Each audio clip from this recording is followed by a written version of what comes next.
Good morning, children. These days we are taking up topic microbes in human welfare. In continuation with the same, our today's topic is microbes in sewage treatment. You know, large amount of sewer water is generated every day in towns and cities.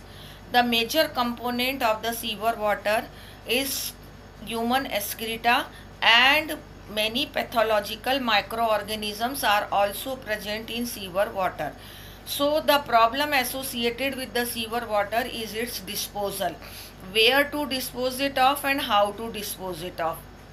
It cannot be directly disposed into the water bodies, rivers and streams.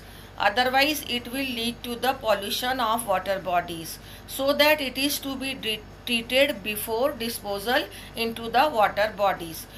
Its disposal mainly involves the heterotrophic bacteria which are already present in the sewer water.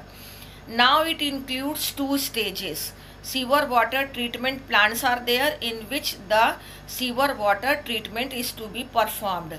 It includes two stages, that is primary treatment and secondary treatment. For primary treatment, this sewer water is to be kept in for the process of filtration and sedimentation.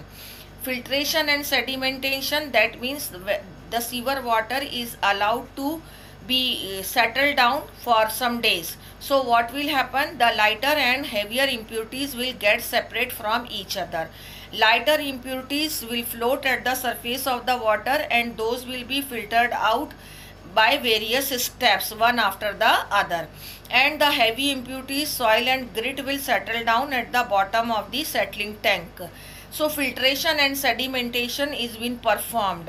So what is being sedimented at the bottom of the tank, that is now called as primary sludge, and the water which is present above the primary sludge in the tank is called as effluent.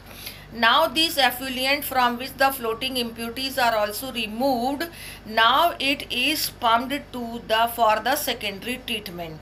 For the secondary treatment, it is now pumped into the second tank which is called as aeration tank. In aeration tank, first of all, there is a agitator. That agitator will agitate the water, and simultaneously the oxygen is also pumped into the aeration tank as the name is representing. Here it will lead to the formation of floc. What is floc? Floc is actually the bacteria and the fungi and bacteria which will grow in the aeration tank. They will make the mesh or network inside the aeration tank, and it is called as floc. This floc will actually consume most of the organic matter present in the water, so that the BOD of the water will decrease. Now what is BOD? BOD is actually a biological oxygen demand. More the polluted water, more is the BOD, and less the polluted water, lesser is the BOD. Why it is there? Actually BOD means biological oxygen demand. So what demand? That means the organic matter which is present in the water is actually digested by the bacteria. So bacteria needs oxygen for its digestion. So that oxygen is called as biological oxygen demand.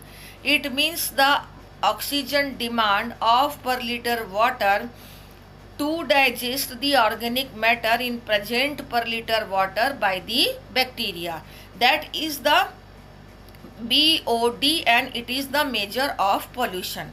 So in aeration tank, once it is been treated, the BOD will reduce.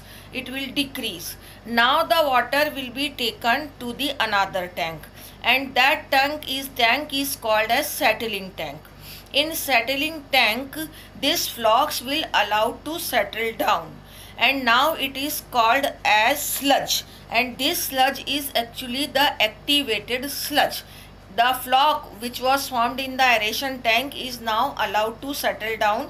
Now it is called as activated sludge. Now this activated sludge, the small amount of it is again pumped back to the aeration tank, the second tank it was of the secondary treatment. So it is pumped back to the aeration tank. It will serve as a inoculum. It will start the process again, but the remaining part is now will allowed by for the action of anaerobic bacteria. So anaerobic bacteria will now act on this activated sludge. So with the action of anaerobic bacteria, the other bacteria and fungi will be digested, and once those fungi and bacteria will be digested or consumed, then the biogas will be produced, and component of the biogas is methane, hydrogen sulfide and carbon dioxide. What I am saying, that those anaerobic bacteria will digest the other bacteria and fungi, so that simultaneously some gases will produced, which includes methane, hydrogen sulfide and carbon dioxide, and it collectively called as biogas. This biogas can be supplied anywhere for its further use, like lighting the street lights or for cooking purposes or whatever. Now the water which is left after this primary sludge is completely secondary activated sludge is completely digested, then whatever the effluent is left, it is actually the treated water, and now it can be liberated into the water bodies. This process of water treatment is being used since centuries throughout the globe. No physical method is there for the treatment of water. These are the bacteria or microorganisms are there only, which are used to treat the water.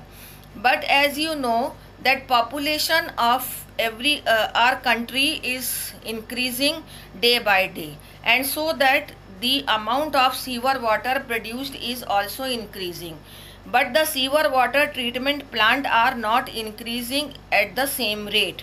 So there is a need to increase the number of the sewer water treatment plant. For that, the Forest Department and the Ministry of Environment has launched the project for Ganga Action Plant and Yamuna Action Plant to clean our river Ganga and Yamuna. So that this is a proposed plant, and large number of sewage treatment plant are also proposed, and so that we can clean our rivers also, we can treat our river water also, and we are always to liberate the sewer water into our rivers just after the treatment only. Thank you.